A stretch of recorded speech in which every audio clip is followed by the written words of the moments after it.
Retail trade. Small-scale traders without shops. The man left smiling. I always ensure that my customers are happy. What did he want? He wanted a watch, and he got a very beautiful one at a reasonable price. No wonder the smile. Shall we continue? Yes. I was just about to introduce you to retail trade. And we already said that it is one of the two types of home trade. Yes, I did. It is the buying of goods and selling them to the final consumer. That guy just bought a watch from you.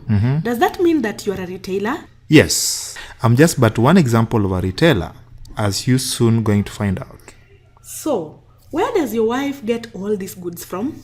Mostly, we buy from wholesalers, but sometimes we buy directly from the producers. You said that you're just but one example of retailers. What did you mean? You are asking the right question right now. There are many types of retailers, and the classification is done depending on the nature of the business Yes. and the amount of capital required to start that business. Please continue. If the capital is large enough, they become large-scale retailers. Yes. If it is small, we call them small-scale retailers. Judging by the size of this store, you are definitely a large-scale retailer. Nice, thanks. Anyway, we shall look at the small-scale retailers in details. No problem. Now, they too are further divided into different types On what basis? on the basis of whether they operate from a fixed premise or not. This gives us two categories: small-scale retailers with shops and small-scale retailers without shops. This is getting interesting. Those people I see selling their goods in the open actually have different names? Yes, they do. Now, let us start with itinerant traders. I have never heard of that name. But ironically, you have interacted with them a lot. Really? Yes. Have you ever bought anything from those mobile traders who move around from place to place selling their goods? Actually, yes. I meet them a lot, especially in town. Those are the itinerant traders for you.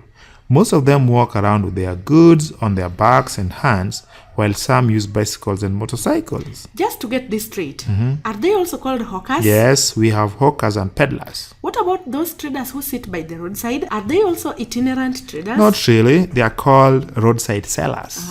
They choose to sell along the road or at specific busy points where many people pass. And they operate from stalls. Yes.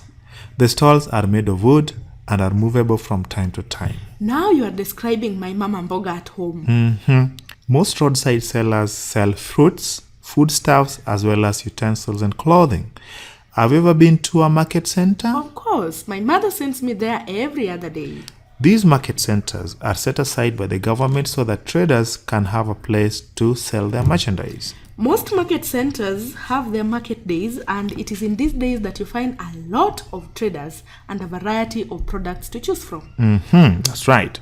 The products are displayed in an open space, and they range from clothes to utensils, electronics, shoes, fruits, foodstuffs, and so on. What I like with open-air markets is the fact that I get a lot of things at one place. And those are three examples of small-scale traders without shops. Anything you like about them? I think they work very hard to fend for their families, and that's something good. And they have a lot of advantages over other traders, Such as their flexibility. They can move around as much as they want and can choose where to sell their wares according to the demand of the area. Yes, that is really an advantage. This also gives them an opportunity to interact closely with their customers and convince them to buy. And they really use sweet words. Once a trader convinced me to buy a sufuria for my mother. And imagine I did. Not because my mother does not have enough sufurias, but because of how smooth the trader talked. Aha! I've been there, so I know. I also like the fact that the goods are brought to the customer's place so that it saves them time to go looking for it elsewhere. I forgot to ask, how much money is needed to start a small-scale business like this one? Very minimal capital actually, because carrying around two heavy goods could be hectic. Therefore, they only invest in what they can carry around, which does not cost too much. And they do not have to pay rent either. No, they don't, because they are mobile, and this means even less expenses for them. Which means they can save as much from the business as possible. True. The fact that they bring the product all the way to the customer is also advantageous to the customer, in that the trader can demonstrate for them how the product works. I agree. It saves the customer a lot of time that they would have used to read a manual. And the risks associated with such businesses are very low. You see, if they had shops or permanent stalls, they would risk burglary and theft, or even fires that start at night when there is no one around. By the way, I hadn't thought of that. Yes. Now, to make it even better, the legal requirements needed to start this kind of business are very few. No wonder I see a lot of such traders around. And they don't suffer bad debts because most of the time, the money is paid in cash once the customers agreed to buy the good. Which ensures that they can purchase more goods to sell next time. I'm already loving these traders. Don't forget the other side of the coin. I knew you would say that. You see, such a business depends so much on the weather. Imagine selling clothes from door to door while it is raining. The clothes will be soaked that no one would want to buy them. Exactly. Not forget the trader putting themselves at risk while walking in the rain.